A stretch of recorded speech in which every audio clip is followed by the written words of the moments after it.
And good afternoon. My name is Sabrina Lamb, and I'm the founder and the executive director of the World of Money, a New York City based nonprofit dedicated to providing immersive financial education for children ages 7 to 18 and powered by the YWCA of Metropolitan Chicago. Happy Black History Month.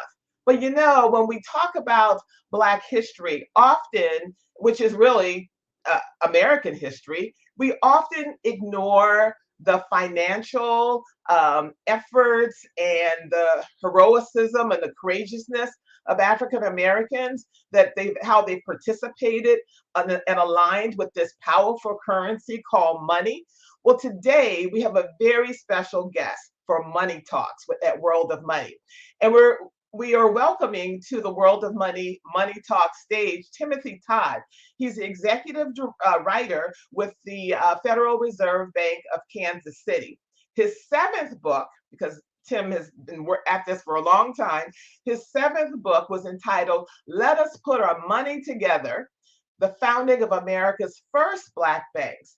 Today, Tim joins us to talk a little bit about that and a lot about everything regarding Black banks, to discuss his latest, his eighth book, entitled A Great Moral and Social Force, A History of Black Banks. And stay tuned because we have a gift for all of you. And also, if you have any questions during our conversation, please use the chat, whether on YouTube, LinkedIn, Facebook, or Twitter, because Tim is here to answer the questions that you may have. Welcome, Tim. Thank you so much for being with me. Joining you today. Looking forward to our discussion. Yeah, so, all right, so everyone who's joining us, just get ready to take a trip, because Tim, you're taking us through four cities in the US, and with using the backdrop of which is a lot of the time in the US history in terms of upheaval. You use the US history as a backdrop for African American banks and the launching of them, what their experiences were. And you talk about and you share, you research the discrimination, the segregation, the poll tax, the denial of voting rights, early gentrification. Could you share with us why you focused on Richmond, Virginia? And we're all going to these cities over the next hour. Richmond, Virginia, Foley, Oklahoma, Detroit, Michigan, Chicago, Illinois, and Memphis, Tennessee. Why did those locations resonate with you for this book? So there's definitely other cities we could have looked at. Philadelphia, Washington, D.C., New York, all come to mind. What we were trying to do with this book is recognizing that, as you mentioned in your comments, a lot of this history is unknown to people and it's not been widely made available. And so what we were trying to do was present this in a way that would resonate with a lot of people, make it easily understandable. So we're not going to get into the economic world or the finance world, but looking at communities at key points in time where Black-owned banks were important catalysts of economic opportunity and growth. And so what we did is we decided one way to do this would be to move through history and then identify those cities that move or that align with particular points in time. So Richmond was really the dawning of Black-owned banks in the United States, and that happens after the failure of Reconstruction. So that's going to be in the late 19th century. And then from there, we move forward in time. So in the next time period, we focus on Oklahoma, and we can certainly talk about a town called Boley, Oklahoma, that was a significant town. A lot of people are probably unaware of. That happened around the turn of the century. And then after that, you had the increasing industrialization in the upper Midwest. So you had a large migration out of the South to Chicago, where they sought employment and jobs were more readily available. And then from there, really the next stage is the real sort of dawning of the civil rights era. And that happened in Memphis. And banks were hugely involved there. And then you sort of see the civil rights era continuing, sort of late stage civil rights era, later stage. I saw something the other day, someone said, we're still in the civil rights era. It's always the civil rights era. And I think that's a good way to look at it. But then we look at Detroit and kind of what happened there in the 1960s and later. So let's dig in. But first, I thought it was really interesting in the book you shared that rather than having a profit motive for bank African American bank founders, it was really their motive of having public service. What do you mean by that? So yeah, so one of the things that is interesting, and one of the things that I found when I looked at the very earliest banks, and then you see this continue through history, is, you know, people. So when you think of a bank, you know, it's obviously a business, and it's you know, it's there like any business to turn a profit. But what was interesting to me is that time and again, the people who founded the banks weren't sitting around saying, "Hey, here's a business opportunity." The way you might look at your neighborhood and think, you know, "Hey, we need a grocery store. I'm going to go open a grocery store because I can make some money here," right? So it wasn't that thought process. It was more of, we can help the whole community. We can create some opportunity in the community. We can help people save their money. We can lend money so people can buy businesses and do all those things. And that motivated them time and again, whether you're talking about Richmond in the late 1800s, or if you're looking all the way to what was happening in Detroit, even in the 1980s. So Tim, but why are black banks necessary? Why are they important? Why are they needed? Right. Because So I feel, and I just want to say, just to use as a backdrop, I don't think that people are really some are getting why they are necessary. So could you talk about why they are from an economic standpoint and how they shape and impact Black communities?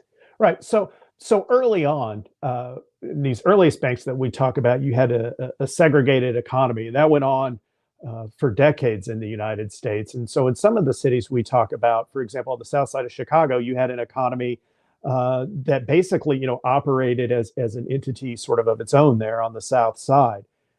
That's obviously not the case today, thankfully. You know, everyone does business with all kinds of banks and all kinds of businesses.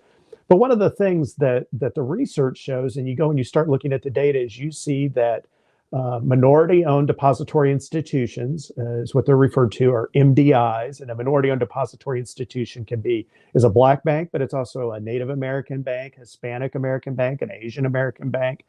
Those banks are more likely to be located within what we call minority majority communities. So these are communities with large minority populations. They are more likely to be lending to families for mortgages, so helping people buy homes. They are key lenders in particular to small businesses. So entrepreneurship and business startup and keeping small businesses functioning. These banks are hugely important in that area as well. You know, obviously people can save their money with any bank, but these are the banks that are connected to the communities. And what's concerning, just to kind of continue the discussion a little bit, is that the number of Black banks in the United States has been declining slowly for the past 20 years. And the data shows that when a bank closes in a minority community, it is unlikely that another bank is going to go open a branch in that community. So that makes it all the more important and concerning. So as I've said to everyone, Tim's latest book uses as United States history, civil rights, human rights history as a backdrop. So what made it? I don't want to use the word easier, Tim, but they were able. Founders in the early as the 1800s, late 1700s, were able to launch banks. And why is it so difficult now? So one of the things, and it's almost kind of a joke, in the section where we talk about Chicago, someone points out, you know, at that time you could open a bank by literally painting the word bank on your window, and you were in business as a bank. And Jesse you know, Jesse right, yeah, I wrote that. Yeah, right, and he, you know, he did open a bank that way. he did open a bank, a successful bank that was stable and did a lot of good for the community. Unfortunately, not all banks, and I'm not speaking about Black banks here, all banks weren't as well run. And so you had a lot of bank failures and a lot of problems. People lost their money in banks. We went through the Great Depression. And so after that, there was a recognition that there needed to be more regulation and more of a safety net behind financial institutions so people weren't going to be wiped out. Mhm. And so that made it a little more difficult to create a bank, right? As far as the amount of capital that you need for that bank got much larger. The bank needed to be able to withstand a financial crisis. So you begin to see these regulations form. It made it a little more difficult to start a bank. Certainly individuals did that and continued to do that, but it got a little more difficult than it was in the early days. And the difficulty part, some was intentional and not really about regulation, but about discrimination, correct? Well, right. So definitely, discrimination is a part of the story. And then when you think about creating a bank, remember that a bank lends money and it is a catalyst for economic opportunity in a community. But a bank, needs a strong community for the bank to be able to thrive also. So if the community is suffering, it's very hard for the bank to have those deposits that it uses to loan out to grow. And so you saw in the United States a large number of black banks created starting around 1900 up to the Great Depression. And depending on how you count, what qualified as a bank, probably somewhere between 60 and 100 black banks in the United States. By the end of the Great Depression, you're left with somewhere around 8. And that's a reflection of what happened in the communities where people were losing money. And then obviously, banks are going to get pulled into that as well. And also with the absence of financial institutions, credible financial institutions in Black communities, often those communities have to rely on predatory services such as payday loans, check cashing, rent-a-center, title loans, and they continue to prop up and target these communities that do not have financial services. Right. So those types of firms are what we refer to as alternative financial services providers, and they are. Tim, that's a nice way of putting it. I was going to say that may be a little bit of a nice way of putting it, but these are the kind of places that, they charge a very high, often exploitive rate of interest. In some parts of the United States, they're much worse than other parts of the United States, depending on how active the state is in regulating those firms. But the research has shown what I think all of us have observed who look around our cities, that these firms are more likely to be located in minority communities. And it really becomes problematic when you think about, just at the individual level. If you have a bank account and you are able to save money, that's going to help you in times of emergency. And so you think about, where I am in the United States, we're having a bit of some people call it a snowstorm. I don't think it's quite that bad, but we're having some winter weather today. And some people's pipes are going to freeze, maybe even, in my own neighborhood, and those pipes are going to rupture and that's going to do some damage. If you have a bank account and you've saved money, you're going to be able to hopefully, pay to get your home fixed or fix whatever damage you have, or even beyond that. If you, have a bank account, you're going to have a relationship with a banker. And so you may be able to go there and ask for a loan that's going to get you a far more favorable and fair, more importantly, interest rate than what you're going to get out of some type of payday lender who can really create a lot of problems for you over the long term in that situation. It's amazing. And particularly with the, internet, a lot of these alternative services are doing business in states that it's illegal for them to do it, but they use the internet to leapfrog over state boundaries. Yeah, so the internet, I think, and technology are interesting because I think there can be a good side and a bad side to the technology, right? So being able to reach more people can be good, but I think people need to be more vigilant as they deal with these businesses and look at some of the things we're seeing being innovated right now in the financial system. People really have to be careful and think about what they're doing. I think technology can open a lot of doors, but it also can leave you vulnerable if you're not really careful with what you're doing online. So now often you hear many people talking about generational wealth. And I love the part in your book where you talked about William Pettiford, who launched his bank because he experienced or met orphans who did not have access to their parents' estate. Could you share that story, please? Yeah, so William Pettiford created a bank in Birmingham, Alabama, and he was a preacher down there, I believe at the 16th Street Baptist Church. And he recognized in the community, so at that time in Birmingham, you had an increase in industrialization. You had a growing Black population that didn't have anywhere to save their money. And so he believed very strongly that if you created a bank, people could save this money and then it could be loaned out to the community and create additional. he created the bank, but one of the things that really struck him was a story about a couple children who had been orphaned. And those children, after their parents died, their parents had accumulated some wealth. I don't think it was, a fortune, but certainly a significant wealth for them. And there was no way to pass that money to the children because no one within their extended family, so like an aunt or an uncle or a grandparent, was able to post a bond that was necessary. They didn't have the financial resources. And so that was one of the reasons that he felt it was important to create a bank to prevent situations from like that from happening. And we actually take the title of the book from that. Someone wrote about Pettiford and said, this makes clear that a bank can be a great moral and social force. And I thought that comment really resonated with what he was doing. And it resonated just across history, what you saw banks do time and again, whether that's in Memphis or the south side of Chicago or Detroit. I love this story. Now we're in Virginia now because Mr. Pettiford was in Alabama, Birmingham, Alabama. Let's go over to Virginia and all of that work, particularly done by Maggie Lee Mitchell. And I love the quote in your book where she said, quote, when any of us girls is advanced to making $50 per month, we begin to persuade her to buy a home. And as soon as she saves enough, the bank will help her out. This was in 1903. Tell us about Maggie Lena Mitchell. So first of all, one correction, her last name is Walker. Maggie Walker. Sorry, Walker. John Mitchell was another banker right, in Richmond at that time. So Maggie Walker is an amazing individual. Some people may have heard the name. They may not know why. She was, I think without question, the most prominent female banker in the United States for a good chunk of American history. She was involved with an organization that was called St. Luke's, and she created St. Luke's Penny Savings Bank. And basically that bank St. Luke's became an organization that did all sorts of things. So it had some businesses going on that it operated. It did a lot of charity work.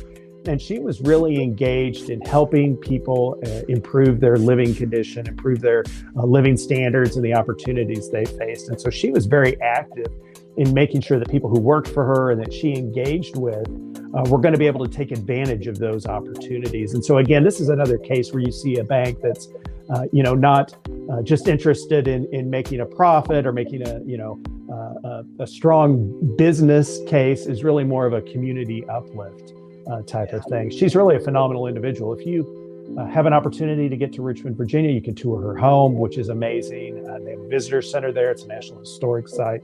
Her bank and some of the others, there were actually 5 banks in Richmond around that time, anchored a very dynamic area known as Jackson Ward in Richmond that was well known by many people, an amazing, thriving Black community at that time. So we're still in Virginia, and I'm joined by Timothy Todd, an executive writer with the Federal Reserve Bank of Kansas City, regarding his newest and his 8th book called A Great Moral and Social Force, A History of Black Banks. Staying in Virginia, often when we talk about economic boycott, it's always the Montgomery boycott, 365 days, where many African Americans walked to boycott and not want to economically support that local mass transportation system. But that happened actually earlier, decades and decades earlier in Richmond, and 4 Black banks financed an alternative transportation system because they were boycotting the Virginia Passenger and Power Company. Tell us about that, Tim. Yeah, so that's one of the things that I was certainly interested to learn about, is that, as you mentioned, you hear a lot about the bus boycotts, but there was actually a similar issue with streetcars that happened much, much earlier. Richmond was one of the places where that was a very significant issue. And it's kind of interesting to sort of think about this really as sort of the precursor to what we saw later, and you see some of the same things. And so what happened there is you had that similar discrimination on public transportation, and then the banks really stepped up and tried to figure out, how can we work around this? Can we create something for the community that if we pool all of our resources, that we won't have to rely on this other system? And again, this is a place where it really speaks to that community leadership role. It was so so much a part of the fiber of these early banks. And they're sort of looking at the community, looking for places where they saw need, and then how could they, because they had access to the resources, how could they step in and make an important difference? And there's right now in New York, in different parts of the country, there is political gerrymandering, redistricting, and so forth. That happened as well as, that's why Jackson District was created. That happened then as well. Could you share with us about that aspect in Richmond, Virginia? Yeah, so there's, so without getting into all the details of how the government system was created in Richmond, that ward was basically created and its boundaries were created to be primarily a Black district because that's where African-American families lived. It was not necessarily, it wasn't shaped, it didn't have like a square shape, it had sort of a shoestring shape. You can go there even today, and if you just sort of walk around and know where those boundaries were, you can really get a feel for how it was kind of spaced out. So that's how that district came to be. It was a political process that drew that district because there was significant Black population in other geographic regions of the city, and it was sort of putting them all together in that one ward or voting district. And we're taking your questions, everyone. And we have a question in the chat from David Youngblood. He writes, to what extent can or does the U.S. Treasury use African-American private equity owners and banks with taxpayer dollars to invest? Who gets to invest taxpayer dollars? So, first, I need to say that I'm part of the Federal Reserve and we're separate from the Treasury. So just to make that clear. So I'm not privy to nor involved with how Treasury makes their deposit decisions and where they put their funds. Related to that, what I can say is there's a program that started, I think around 1970 called the Minority Institution Deposit Program or something like that encourages government entities to deposit their funds with minority-owned depository institutions. So this could be, your local government. Where do they deposit their money? In some cases, this, in the past at least, has been, the local post office. Where do they deposit their money? So there are initiatives in that area. I'm not involved nor up to speed on kind of where those things stand today. Got it. Could you point David to any additional resources where he could source that out? Yeah, I would go online and look at the Treasury's website and look for their minority program. I am sure that they are pretty active in that area, and I would think that information about those programs and those deposits would be available there. And David, I would also check with the congressperson, the chair of the Financial Services Committee with the U.S. Congress. I'm sure they have their information, or that the staff members can provide you with that research. Yona, she writes, this information needs to be shared with our communities. Absolutely, Yona. So let's go to Oklahoma, Tim. Yeah. So let's go to Bola, Oklahoma. So yeah. So go ahead. No. So one of the things that this is another part of American history that I think I'm learning a lot of people aren't aware of. I grew up in rural Kansas, and so I was a little bit familiar with this history because we had the same thing in Kansas also. But after the Civil War and formerly enslaved individuals are emancipated, they basically have a few options available to them, right? So some go to the northern U.S. to seek economic opportunity. Some are going to stay in the South and work on the farm. Some are going to stay in the South and go to cities, places like Atlanta or New Orleans. But there was sort of another alternative that some people pursued, and that was to move to the U.S. Plains. And you see there where they established communities in Boley, Oklahoma. This is Pecan Street in Boley, Oklahoma. They created small towns across the American Plains, and the idea was that these were Black communities. So the idea was they were completely, everything about them, from the government structure to all the businesses, were owned and operated. All the residents were Black Americans. And so Oklahoma, partly because of its proximity to the South, but also because it was a territory and not a state, so it had some different issues with land ownership. Oklahoma was actually home to 50 all-Black communities that were created during this time. I grew up in Kansas. Kansas had some also. Most famously in Kansas was Nicodemus, Kansas, which some people may have heard of. It was fairly prominent. That was in western Kansas, and then you also had some in Nebraska and parts of Colorado as well. But Boley, Oklahoma, was really a well-known community on a national scale, and was really sort of held up as a shining example of what a community could be. And so it had a number of businesses. It had a very large building. It had a 3-story building that at the turn of the century was considered the largest building in eastern Oklahoma. I think it had 80 some businesses early in the 1900s. It actually, for a time, had 2 banks and then briefly 3 banks. The first nationally chartered Black-owned bank in the United States was actually in Boley, Oklahoma. So there's a very rich history there of a community that was very vibrant and well-known. There you see that's Farmers and Merchants Bank there of Boley, Oklahoma. The bank president standing, Mr. Turner, standing on the front step there. Some people have heard of Boley. There's a story that comes around every so often about this bank was actually robbed by, if you've heard of the gangster, I guess Pretty Boy Floyd, one of his associates robbed that bank. So that story gets some attention from time to time, and it's unfortunate that people focus on that story and not really the story of a very vibrant, bustling, growing community for that time, sort of before industrialization, a heavy agricultural economy, and sort of those types of things that are going to sort of prevent Boley from recognizing its potential as people begin to move to larger cities for factory jobs, the type of jobs that Boley was just unable to provide. Taking your questions for Tim and Todd. Please put them in the chat, whether you're on YouTube, Facebook, LinkedIn, or Twitter. I'm fascinated by that whole so-called migration. That's kind of an easy word. A lot of African Americans left the Deep South to escape persecution to move to Oklahoma to form these 50 all-Black towns. There was a quote in your book saying that they wanted to move there, or they moved there because it was a land where they were free and their rights were respected.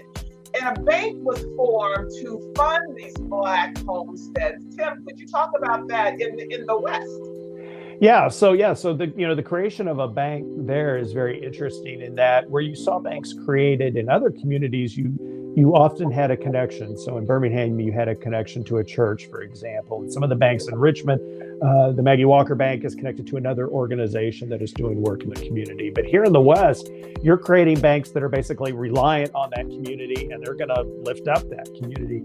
So it's a little bit of a taller order. You don't really have that organizational safety net to fall back on. And so that was very key in bringing business and individuals, families, all those things that are needed that make a community a community.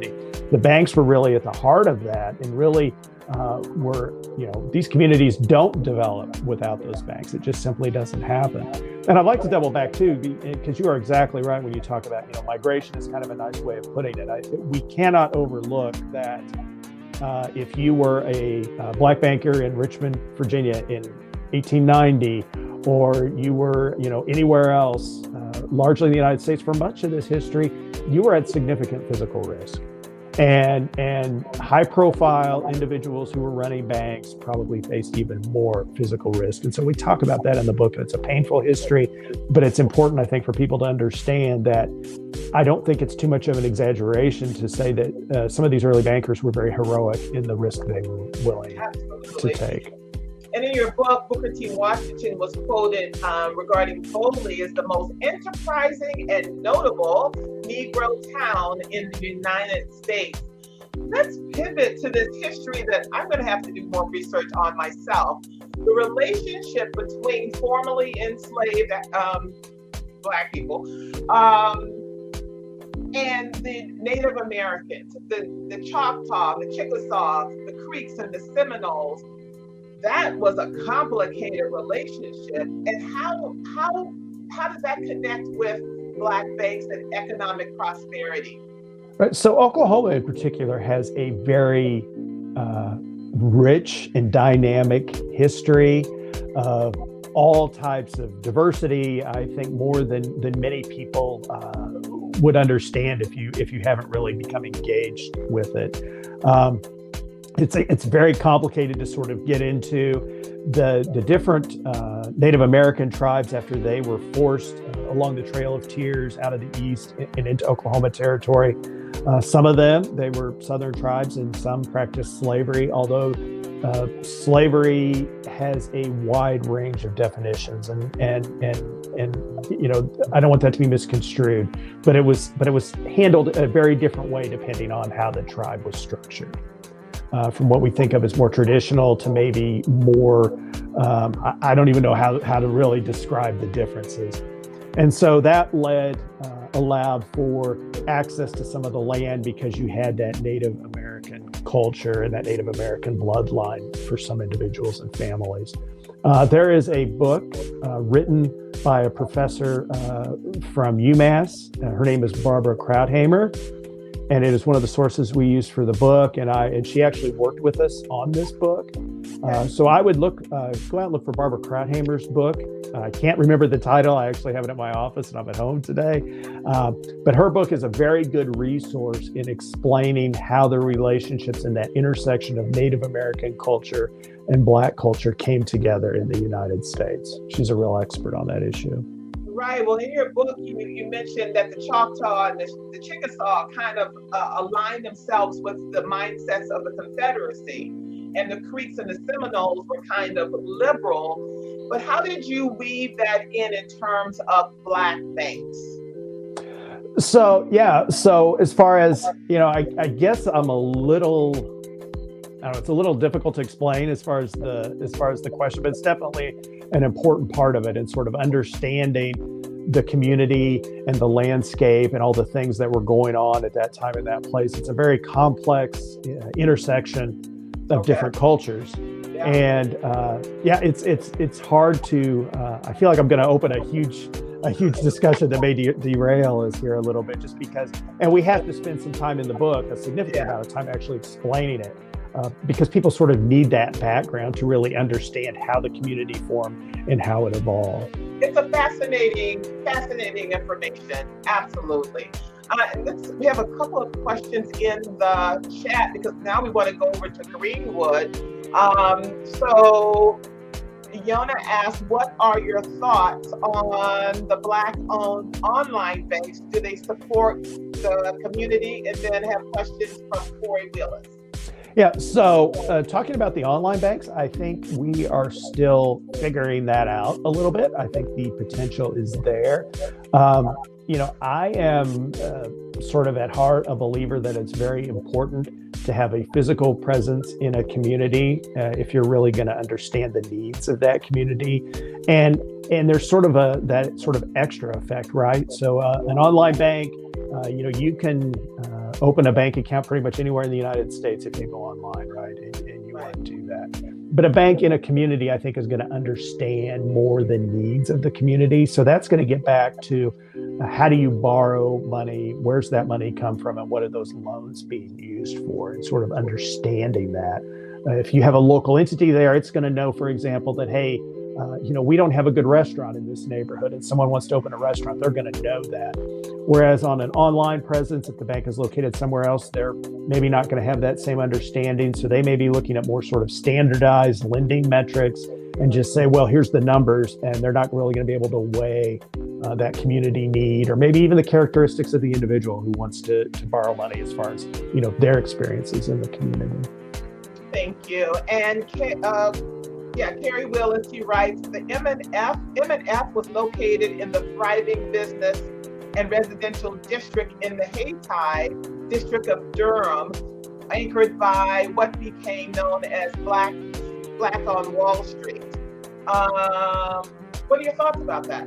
Yeah, so there's definitely... One more thing, it's a two-part. Let's not forget, he writes about the M&F Bank, formerly Mechanics and Farmers Bank, that was founded in 1907. Currently, it is the second largest minority-owned bank in the United States.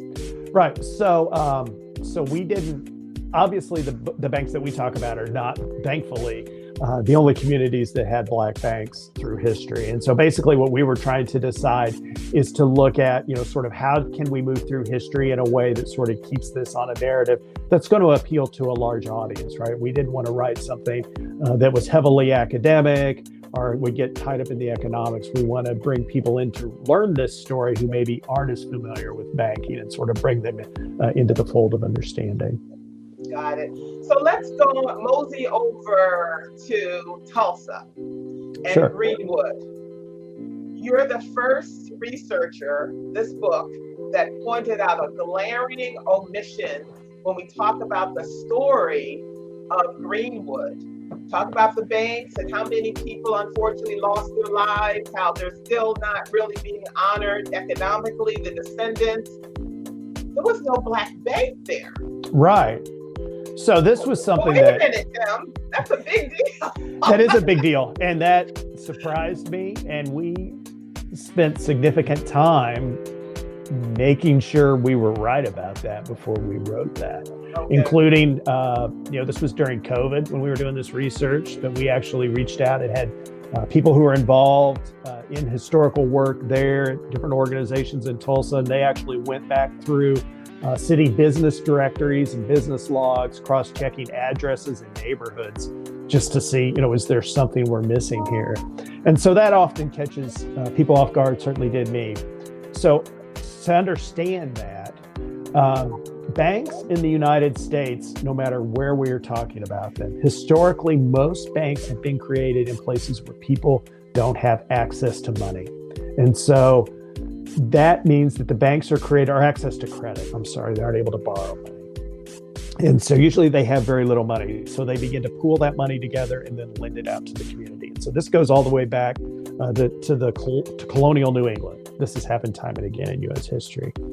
The Greenwood community in Tulsa was created in a very different fashion. And there's a couple things that make it very different than a lot of communities in the United States. There was significant wealth and good paying oil field jobs for everyone at the time Greenwood was shaping up. So that's at the time it was developing and it was population was growing. A lot of people were employed.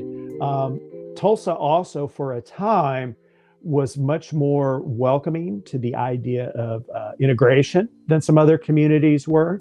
And so there were Black individuals and families who had accounts with established white banks in the city. That was not, I don't know that it was the norm, but it wasn't completely unusual or as unusual it was in other cities. So that's also part of it.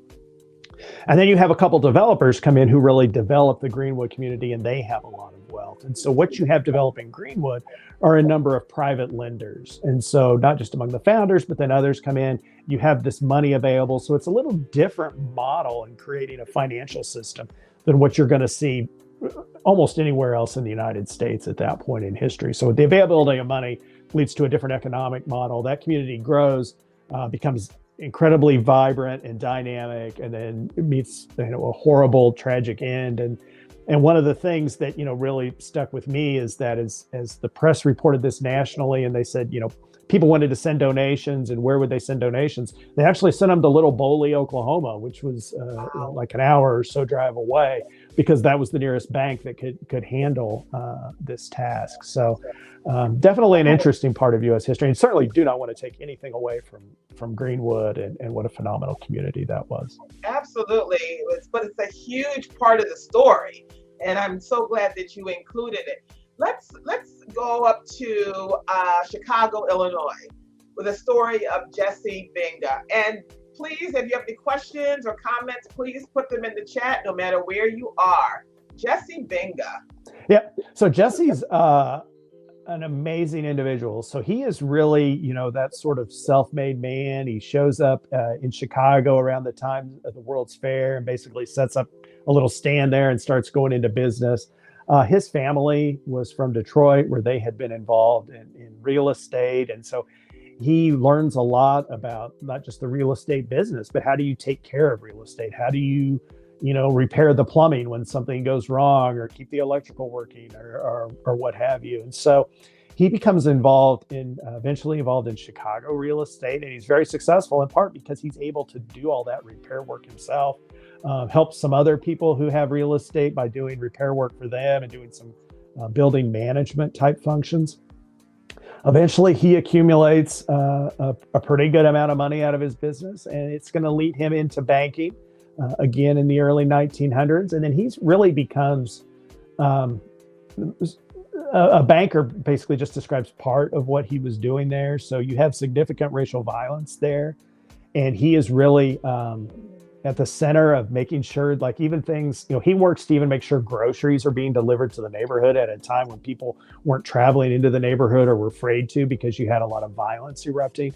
He does a lot of things where he even goes and there are families attempting to move or buying homes in what had previously been all white neighborhoods, and they run into racial violence, and he goes and comes right down to the house scene where this is going on, and he helps the families. So he really goes sort of above and beyond what you think of as a banker, just to really lead a community through some really difficult experiences. It plays a very important role there. Could you share a little bit about the Hunter Banking Company?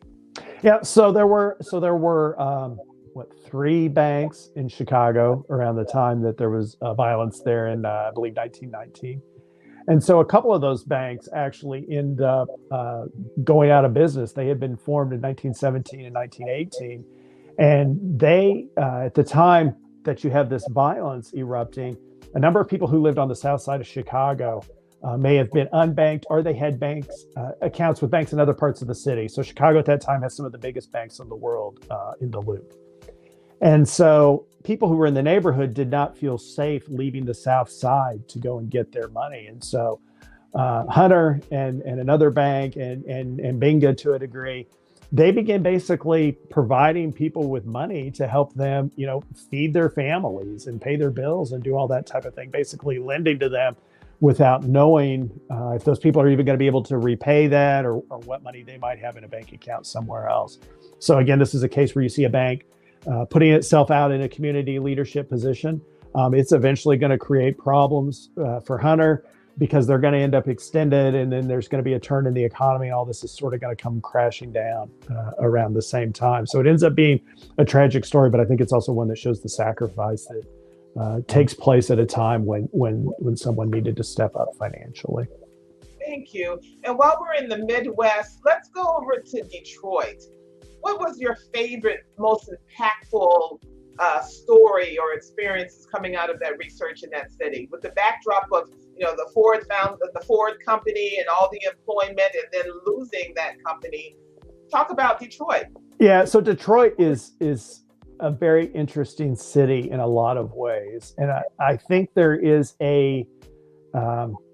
I don't know, people sort of look at Detroit as it's a unique situation. In some ways it's unique, but in some ways it's reflective of a lot of the rest of America, almost in microcosm too. And so there you had Henry Ford, who has his views on race are I think well known and disturbing, but also, he paid his employees relatively well and created economic opportunity. So it's a very complex story with him. But Detroit was a key point for Black individuals and families, again, on the Underground Railroad. And so there's a very rich history there because it was a jumping off point to get across and into Canada, just across the water from there. And so there's a long history there. But there's a lot of things about Detroit that I think are really interesting and kind of fun. If you look at Don Davis, who ran a recording studio there and worked with Aretha Franklin and all sorts of people. And he recognizes an opportunity and a need, and he gets in banking in 1980, says that the recording artist had run him out of the studio, that he needed to go do something else with his time. And one of my favorite things about him is the first recording. He started as a guitarist, and he replayed it on the song Money. Was actually his first sort of big break as a guitarist. And so I think it's kind of neat that he had that connection in his life, and just a very interesting individual and a very interesting story. Joined by Timothy Todd. If you have any questions, please put them in the chat. Would love to hear from you. In the short time that we have left, let's go down to Memphis. And I love the story of Wayne Cox and how the Memphis Tri-State Bank merged with Liberty Bank in New Orleans. Do I have that story accurately? Love to, yeah. Yeah, so that merger's going on. I don't know that it's been completed yet, but it's in the works right now. Liberty Bank, people can learn a lot about Liberty if you go back and you look at the archives of the New York Times and you look at what Liberty Bank did around Hurricane Katrina, which probably for some of the audience is going to feel like a long time ago, not so long for some of us. But they did a lot of that same type. Liberty did a lot of the same type of things we were talking about in Chicago with providing money to the community at a very difficult time. And then you have, of course, the Cox family and some of the stuff in Mississippi that they were involved with. And then you see the stuff that happened in Memphis with the creation of Tri-State Bank. Tri-State is actually the bank pictured on the cover of the book, and a very important institution in the civil rights era. So they did a lot of work. Some of their employees were involved in some of the landmark cases to expand civil rights. They did things like operate at extended hours during times of protest or activism because people were being arrested for going out and demonstrating. And so they would help bail people out. They would provide funds for that. Any number of meetings to plan a demonstration were held in Tri-State's offices. They did a lot of work.